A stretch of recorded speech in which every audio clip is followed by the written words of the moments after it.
KPTV நேயர்களுக்கு வணக்கம். கண்டிப்பாக சப்ஸ்கிரைப் பண்ணுங்கள். பிடிச்சிருந்தால் அந்த லைக் பட்டனையும் கிளிக் பண்ணுங்கள். நிறைய கமெண்ட்ஸும் கொடுங்க. கொஞ்சம் நல்ல கமெண்ட்ஸாக கொடுங்க.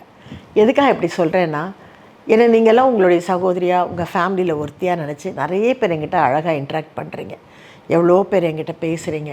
உங்களுடைய குடும்ப பிரச்சனைலாம் என்னோட ஷேர் பண்ணுறீங்க. நிறைய அட்வைஸ் கேட்குறீங்க.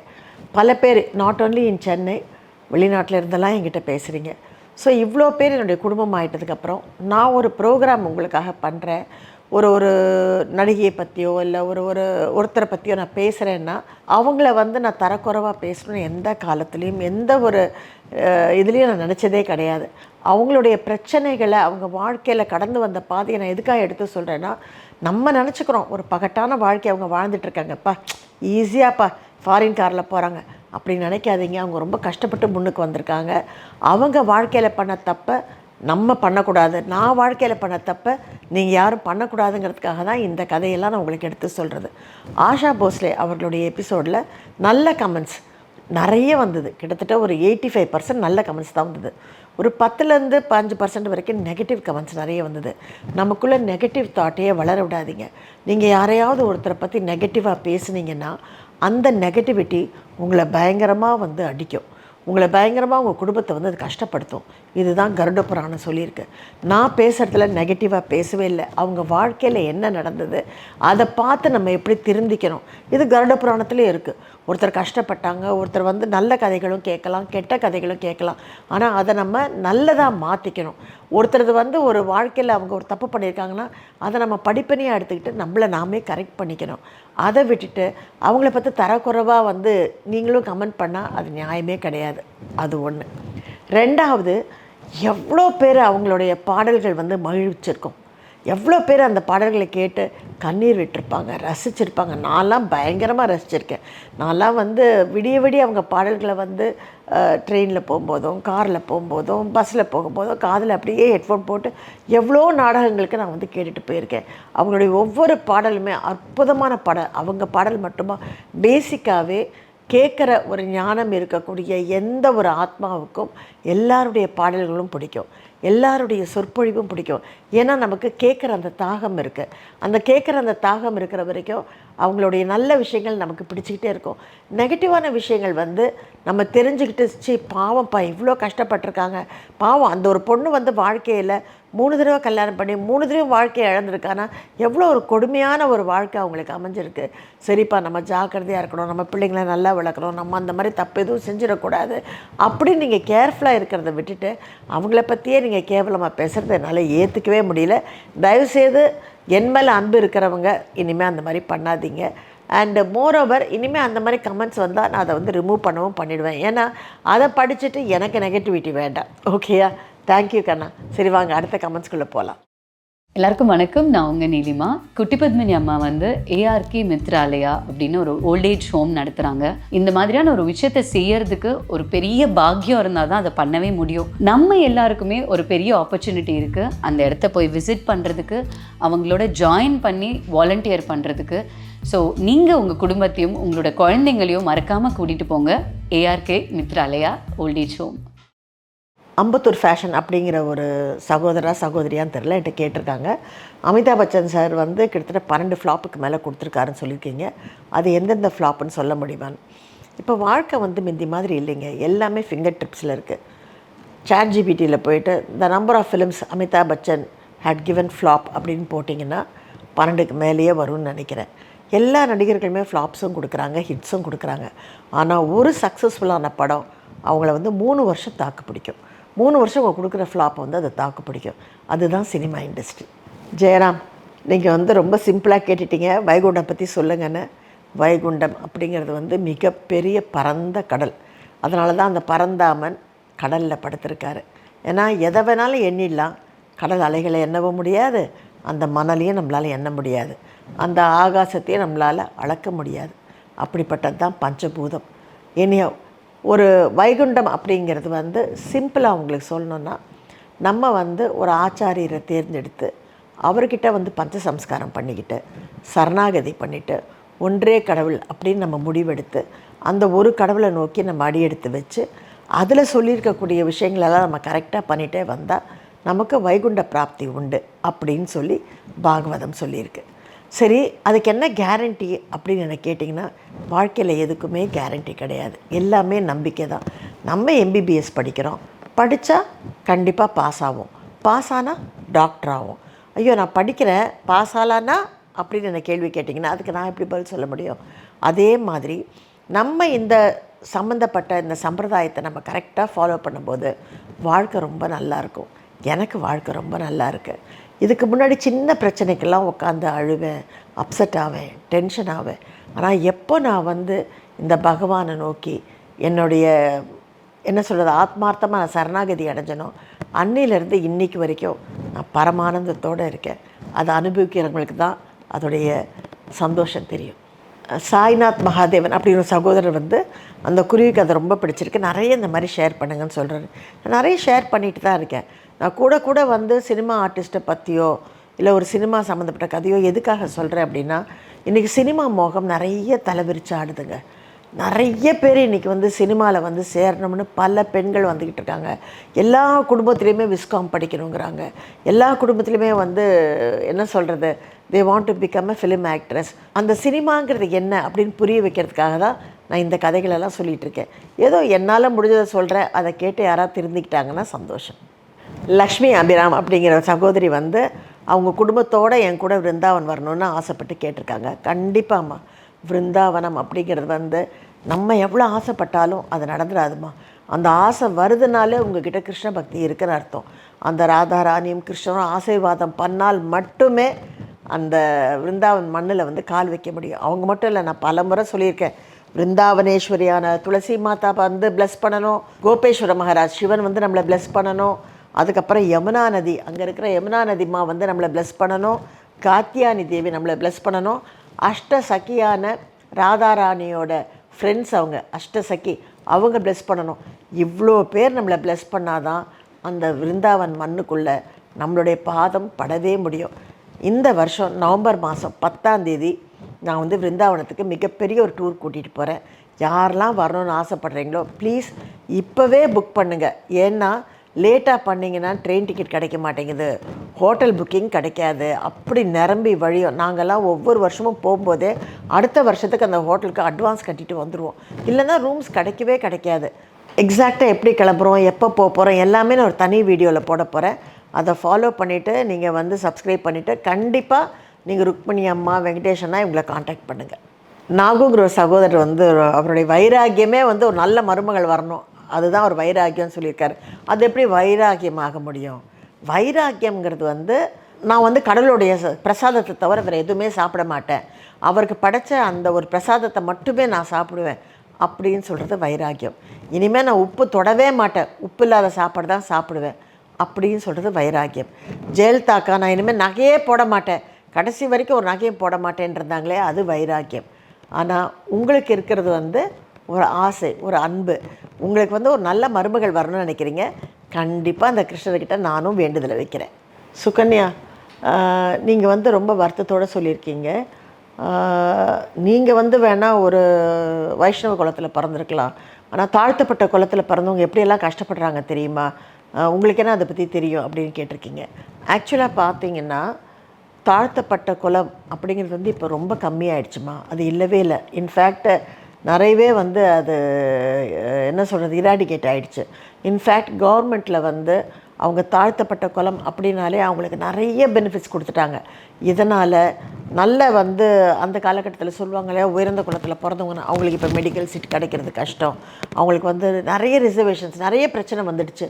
நல்லா படித்தாலும் அவங்களால வந்து அந்த சீட்டெல்லாம் வாங்க முடியாது, கவர்மெண்ட் ஜாப் வாங்க முடியாது. அப்போது அவங்கெல்லாம் என்னெல்லாம் முணங்குறாங்கன்னு உங்களுக்கு தெரியாது. இன்னொன்று சொல்கிறேம்மா, தாழ்த்தப்பட்டவங்க உயர் ஜாதி அப்படிலாம் எதுவுமே இருக்கக்கூடாதுன்னு சொல்லி தான் ராமானுஜர் போன்றவர்களும் பல பேர் பல மகான்கள் வந்து எவ்வளவோ வந்து அதிசயங்கள் வந்து நமக்கு காமிச்சு கொடுத்து எவ்வளோ அறிவுரைகளை நமக்கு சொல்லிட்டு போகிறாங்க. நம்ம தான் நீ தாழ்த்தப்பட்டவன், நீ சாதாரண, நீ வேற குலம்னு வந்து பிரிக்கிறோம். முக்கியமாக அரசியல்வாதிகள் தான் நிறைய பேரை பிரிக்கிறாங்க. அதுதான் நான் ஃபீல் பண்ணுறேன். இல்லைன்னா ஒரு இப்போ என்னையே எடுத்துக்கங்களேன், I am very friendly with the Muslim family, I am very friendly with the Christian family. அவங்க ஃபேமிலியிலேருந்து இங்கே வந்துட்டு போயிருக்காங்க, நாங்கள் அவங்க வீட்டுக்கு போயிட்டு வரோம். ஸோ இதெல்லாம் வந்து ஓ, எப்படி சொல்கிறதுன்னு தெரியல. அதாவது இந்த உடம்புல இருக்க இந்த தோலை உரிச்சாச்சுன்னா உள்ளுக்குள்ளே வந்து நம்ம ஆணும் கிடையாது பெண்ணும் கிடையாது, ஒரு எலும்பு கூட ரத்தம் சதை நாதம் இந்த மாதிரி தான் இருக்க போகுது. ஸோ இதில் வந்து பேதம் கிடையாது. ஆக்சுவலாக பார்த்தீங்கன்னா ஒரு காலகட்டத்தில் வந்து எல்லாருமே சகோதர சகோதரிகளாக வாழ்ந்துட்டு இருந்தாங்க. ஆனால் இந்த நாடு வந்து ரெண்டாக துண்டாக பிரிஞ்சு போய் பாகிஸ்தானு, பங்களாதேஷு, அப்புறம் என்னென்னமோ நடந்து போய் வாழ்க்கையில் கடைசியில் வந்து கிறிஸ்டின்ஸ்லேயே ஒரு 5 டைப் ஆஃப் கிறிஸ்டின்ஸு, முஸ்லீம்ஸ்னால் அந்த முஸ்லீம்ஸ்லேயே ஒரு 5 டைப்பு, பிராமின்ஸ்லேயே ஒரு 3 டைப்பு, இப்படி எல்லாம் வந்து பிரிஞ்சு போச்சு. என்னை பொறுத்த வரைக்கும் எல்லார்கிட்டையும் நம்ம கடவுளை பார்த்துட்டோன்னா நமக்கு அந்த ஒரு வேதனையே இருக்காது. இன்னொரு விஷயமும் ரொம்ப முக்கியமாக, நம்ம பணக்காரங்களாக பிறக்கிறதோ ஏழையாக பிறக்கிறதோ இல்லை ஒரு நல்ல குடும்பத்தில் பிறக்கிறதோ நம்மளுடைய விதி. அதுக்காக நம்ம வந்து அடுத்தவங்கள பார்த்து பொறாமைப்படுறதில்ல அர்த்தமே கிடையாது, வருத்தப்படுறதில்ல அர்த்தமே கிடையாது. செல்வா அப்படிங்கிற ஒரு சகோதரர் வந்து நான் ஒரு பர்டிகுலர் கட்சியை வந்து ரொம்ப சப்போர்ட் பண்ணி இதில் பேசுகிறேன் அப்படிங்கிறாரு. கிடையவே கிடையாது. நான் ஒரே ஒரு கட்சி, கிருஷ்ணர் கட்சி, அதில் வந்து டவுட்டே கிடையாது. நான் வந்து ஒரு ஸ்டான்ச் ஹிந்து. டெஃபினட்டாக நான் வந்து என்னுடைய என்ன சொல்கிறது சாஸ்திர சம்பிரதாயத்தை நான் விட்டு கொடுக்கவே மாட்டேன். அது எனக்கு பிடிச்சிருக்கு, எனக்கு சந்தோஷத்தை கொடுத்துருக்கு, அதை நான் நம்புகிறேன். அதுதான் ரொம்ப முக்கியமான விஷயம். நம்ம நம்பணும். எந்த ஒரு விஷயத்தை நோக்கி நம்ம போகிறதா இருந்தால் நம்ம நம்பணும். நம்பாமல் அந்த விஷயத்தை நோக்கி போகிறதில்ல எனக்கு வந்து ஒப்புதல் இல்லை. என்னை பொறுத்த வரைக்கும் நான் ஒரு கட்சியில் இருந்தேன், அது உண்மை. ஆனால் அந்த கட்சியே வந்து எனக்கு வேண்டாம். ஏன் வேண்டாம்னு நினச்சேன்னா, எனக்கு ஒரு கட்சியில் இருக்கணும்னா பொய் சொல்லணும், ஒரு கட்சியில் இருக்கணும்னா தில்லுமுள்ளு பண்ணணும், ஒரு கட்சியில் இருக்கணும்னா 2 பேரை வந்து நம்ம பகையாளியாக நினைக்கணும். அதெல்லாம் வேண்டான்னு சொல்லி தான் நான் ஆல்மோஸ்ட் ரிட்டையர்ட் லைஃப்பில் தான் வாழ்ந்துட்டுருக்கேன். நான் பாட்டுக்கு நான் உண்டு, என் கிருஷ்ணர் உண்டு, சந்தோஷமாக இருக்கேன். நீங்கள் ஏன் சாமி என்ன போய் அந்த கட்சிக்கு பேசுகிறேன் இந்த கட்சிக்கு பேசுகிறேன்னு சொல்லிக்கிட்டு இருக்கீங்க? பிரேமா, என் அன்பு சகோதரி, நீங்கள் ரொம்ப வருத்தப்பட்டு சொல்லியிருக்கீங்க, என்னால் வந்து வாழ்க்கையில் யாரையுமே வந்து நம்ப முடியல, ரொம்ப கஷ்டப்படுறேன், பிள்ளைகளுக்காக உழைச்சிட்டே இருக்கேன், எனக்கு வந்து பல விஷயங்களை வந்து மூடி மறைச்சி தான் பேச முடியுது, ரொம்ப கஷ்டப்பட்டுட்ருக்கேன், இருந்தாலும் அடுத்த ஜென்மத்தில் நான் நல்லா வாழ்வேன்னு சொல்கிறீங்க. உண்மையிலேயே அடுத்த ஜென்மம் அப்படிங்கிறது வந்து நமக்கு மறுபடியும் மானிட ஜென்மம் கிடைக்குமான்னு யாராலையும் கேரண்டியாக சொல்லவே முடியாது. அடுத்த ஜென்மத்தில் ஒருத்தர் வந்து கற்பாம்பூச்சியாக பிறப்பாங்களா, பல்லியாக பிறப்பாங்களா, சிங்கமாக பிறப்பாங்களா, இல்லை மனிதராக பிறப்பாங்களா அப்படிங்கிறதெல்லாம் அவங்க செய்யக்கூடிய நல்ல விஷயங்களை பொறுத்து தான் இருக்குது. என்ன கேட்டால் இன்னொரு ஜென்மமே வேண்டான்னு வேண்டிக்கிங்க, கடவுளை நோக்கி போங்க. எதுக்கு இன்னொரு ஜென்மம்? தேவையே இல்லை. அடுத்த ஜென்மம் வந்து பிறந்தா நமக்கு என்னவா பிறந்திருக்கோன்னு தெரிய போதா, இல்லை போன ஜென்மத்தில் நம்ம என்னவா இருந்தோம்னு தெரிய போதா?